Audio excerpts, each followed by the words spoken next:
నిన్న మొన్నటి వరకు శత్రుదేశంగా కనిపించిన చైనా కఠినమైన పరిస్థితుల్లో భారతదేశానికి పెద్ద స్నేహహస్తం అందించింది.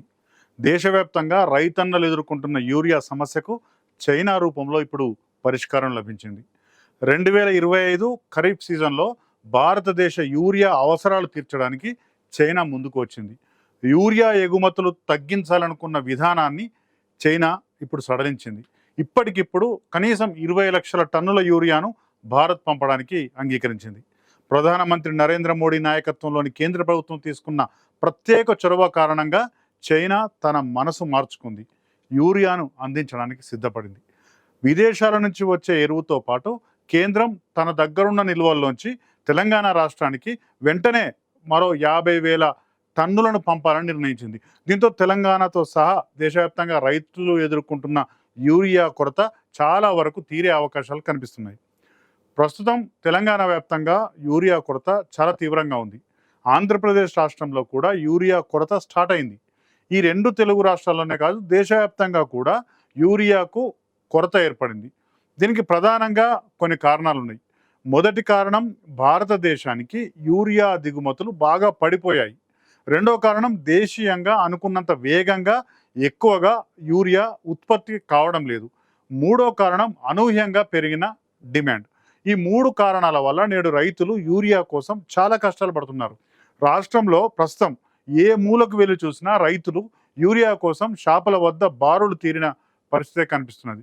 రైతులు ఎరువుల కోసం ఇంతగా ఇబ్బంది పడడానికి మీరు కారణం అంటే మీరు కారణం అంటూ రాష్ట్రంలోని రాజకీయ పార్టీలు పొలిటికల్ గేమ్ కూడా ఆడుతున్నాయి. రాష్ట్ర ప్రభుత్వం మాట్లాడింది, ఎరువుల కొరత ఉంది, ఎరువుల కొరత ఉంది. అప్పటికి 2 లక్షల ఎంటీ 70,000 మెట్రిక్ టన్స్ వాళ్ళ దగ్గర స్టాక్స్ ఉన్నది. 270 మెట్రిక్ టన్నుల స్టాక్స్ అప్పటికి ఉన్నది రాష్ట్ర ప్రభుత్వం దగ్గర. పాతకాలం, పాతది, లాస్ట్ సీజన్ది, రబీ సీజన్ది. ఆ ఓపెన్ స్టాక్ ఉంది రాష్ట్ర ప్రభుత్వం దగ్గర. ఉన్నప్పుడే ఇంకా కేంద్ర ప్రభుత్వం పక్కన ముందే స్టాకు కొరత కొరత కొరత అనే ఒక భయానకమైనటువంటి వాతావరణం సృష్టించారు. బయట పెట్టకుండా ఇంపోర్టెడ్ యూరియాని తెచ్చుకోలేక దేశవాళీ తయారయ్యేటటువంటి ఉత్పత్తి చేయకుండా రాష్ట్ర రైతాంగాన్ని, దేశ రైతాంగాన్ని బాధ పెట్టేటటువంటి భారతీయ జనతా పార్టీ పొద్దుగాలు లేస్తే కేసీఆర్ ను తిట్టుడు తప్ప ఈ యూరియా తెచ్చే తెలివి లేదా నీకు? రైతులకు ఇబ్బంది కాకుండా ఏ ఊరికి ఆ ఊరికి ఎరువులు పంపండి, చేత కాకపోతే గద్దె దిగుంది, రాజీనామా పెట్టండి. ఇప్పుడు మనం అటు బీజేపీకి సంబంధించిన కేంద్ర మంత్రి కిషన్ రెడ్డి మాటలు కానీ, రాష్ట్ర మంత్రి వ్యవసాయ శాఖ మంత్రి తుమ్మల నాగేశ్వరరావు మంత్రి కానీ, ప్రధాన ప్రతిపక్షంలో ఉన్న హరీష్ రావు గారు లాంటి మాటలు, వాళ్ళెవరి మాటలు విన్నా సమస్య ఒకటైతే వీళ్ళ గోల ఒకటి అని అనిపిస్తుంది. అసలు వాస్తవాలు వేరుగా ఉన్నాయి. యూరియా కొరతకు తెలంగాణ రాజకీయ నాయకులు మాట్లాడేవి ఏవి కూడా కారణాలు కావు. భారతదేశం 2023-24 సంవత్సరంలో 70 లక్షల టన్నుల యూరియాను వేరే దేశాల నుంచి దిగుమతి చేసుకున్నది. ఉక్రెయిన్, చైనా దేశాల నుంచి ఎక్కువగా యూరియా వస్తుంది భారతదేశానికి. ఒక్క చైనా దేశమే 18 లక్షల టన్నుల యూరియాను భారత్కు గత ఏడాది పంపింది. అయితే ఉక్రెయిన్ వార్ కారణంగా అక్కడి నుంచి యూరియా రావడం ఆగిపోయింది. గత ఏడాది చైనా కూడా తన విధానాన్ని, అంటే ఎగుమతుల విధానాన్ని మార్చుకుంది. చైనాలోనే యూరియాకు బాగా డిమాండ్ ఏర్పడింది. దాంతోపాటు కాలుష్యం కారణంగా చాలా ఎరువుల ఫ్యాక్టరీలను చైనాలో మూసేశారు. ఫలితంగా యూరియా ఎగుమతులను తగ్గించుకొని తమ దేశానికి కావలసిన ఎరువులను తామే వాడుకోవాలనే ఒక నిర్ణయం తీసుకుంది. దీంతో ప్రపంచవ్యాప్తంగా కూడా చైనా ఎగుమతులు తగ్గించేసుకుంది.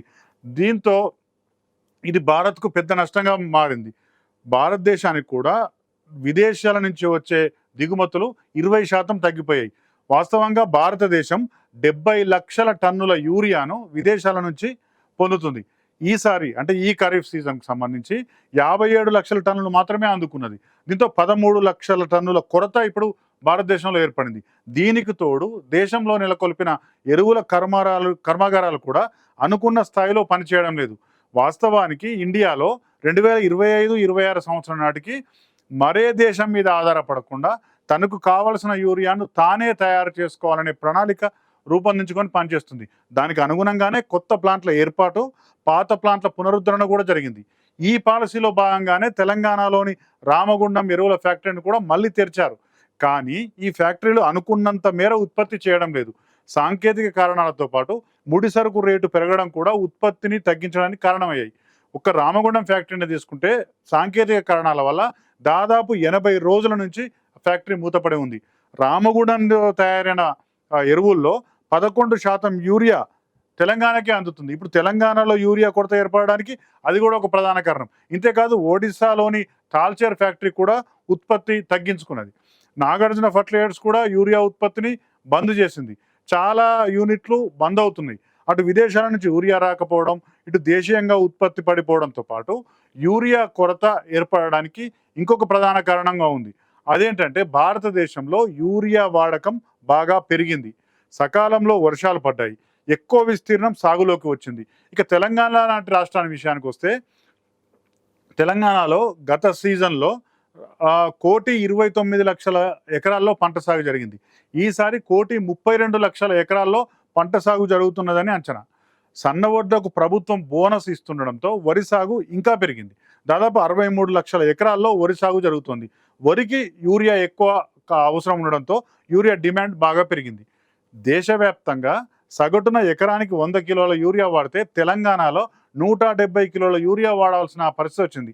ఈ అనేక కారణాల వల్ల తెలంగాణలో యూరియాకు డిమాండ్ ఏర్పడింది. ఈ ఖరీఫ్ సీజన్కు తెలంగాణకు 9,80,000 టన్నుల యూరియాను కేంద్రం కేటాయించింది. అయితే ఆగస్టు వరకు 8,30,000 టన్నులు రాష్ట్రానికి రావాల్సి ఉంది. కానీ వచ్చింది కేవలం 5,42,000 టన్నులు మాత్రమే. ఇంతకుముందు చెప్పుకున్న కారణాలన్నిటి వల్ల కేంద్ర ప్రభుత్వం కూడా రాష్ట్రానికి సకాలంలో సరిపడా ఇవ్వలేకపోయింది. అయితే గతంలో ఇచ్చిన వాటిలో ఇంకొక 2 లక్షల టన్నుల యూరియా తెలంగాణలో అందుబాటులోకి వచ్చింది. ఇవన్నీ ఉన్నా సరే ఇంకా మరో 2 లక్షల యూరియా తెలంగాణకు ఇప్పుడు అవసరం ఏర్పడింది. విదేశాల నుంచి దేశానికి యూరియా అనుకున్నంత రాకపోవడం, కేంద్రం నుంచి రాష్ట్రానికి అనుకున్నంత రాకపోవడం, ఈ కారణాలన్నిటి వల్ల ఇక్కడ కూడా డిమాండ్ ఏర్పడడం, వీటన్నిటి వల్ల మొత్తం మీద కొరత ఏర్పడింది. అయితే దేశంలో యూరియా కొరతను అధిగమించేందుకు కేంద్ర ప్రభుత్వం యుద్ధ ప్రాతిపదికన చర్యలు చేపట్టింది. అది రాష్ట్రాల నుంచి వచ్చిన ఒత్తిడి కావచ్చు, రైతుల నుంచి వచ్చిన ఒత్తిడి కావచ్చు, లేకుంటే కేంద్ర ప్రభుత్వానికి తనకున్న రిపోర్ట్స్ వల్ల కావచ్చు. మొత్తం కదా యూరియా కొరత తీర్చాలి అనేది కేంద్ర ప్రభుత్వం చాలా ఇంపార్టెంట్ విషయంగా భావించింది. ముఖ్యంగా ప్రధానమంత్రి నరేంద్ర మోడీ చైనా నుంచి యూరియాను పెద్ద ఎత్తుగా తీసుకురావడానికి ప్రయత్నించారు. మోడీ ఆదేశంతోనే చైనా విదేశాంగ మంత్రి వాంగ్ యూతో ఇటీవలనే భారత విదేశాంగ మంత్రి జయశంకర్ చర్చలు జరిపారు. ఈ చర్చల్లోనే యూరియా కావాలని అడిగారు. యూరియా ఎగుమతులపై విధించిన ఆంక్షలను తొలగించాలని కోరారు. ఇతర దేశాల నుంచి కూడా చైనాకు దాదాపు ఇవే రకమైనటువంటి అభ్యర్థనలు వచ్చాయి. దీంతో 70 లక్షల యూరియాను వేరే దేశాలకు ఎగుమతి చేయాలని చైనా ఒక కీలక నిర్ణయం తీసుకుంది.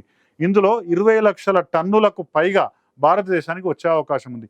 ఇది తెలంగాణతో సహా దేశవ్యాప్తంగా యూరియా కొరతను అధిగమించడానికి ఉపయోగపడే అవకాశం ఉంది. ఇక తెలంగాణను ప్రత్యేక కేసుగా పరిగణించి తక్షణం కేంద్ర నిల్వల నుంచి 50,000 టన్నులను పంపాలని కూడా సెంట్రల్ గవర్నమెంట్ నిర్ణయించింది. ఆ 50,000 టన్నులు కనుక తెలంగాణ రాష్ట్రానికి చేరితే ఆగస్టు నెలలో డిమాండ్ దాదాపు తీరిపోతుంది. సెప్టెంబర్ నాటికి యూరియా కొరతను అధిగమించడానికి ఇంకా అనేక మార్గాలు ఉన్నాయి కాబట్టి సెప్టెంబర్ నెలలో యూరియా కొరత ఇంతగా ఉండకపోవచ్చని వ్యవసాయ శాఖ అధికారులు అంచనా వేస్తున్నారు. మొత్తం మీద ఇప్పుడున్న పరిస్థితిని తట్టుకోవడానికి చైనా నిజంగానే ఒక ఆపన్న హస్తం అందించినట్టు మాత్రం చెప్పుకోవచ్చు.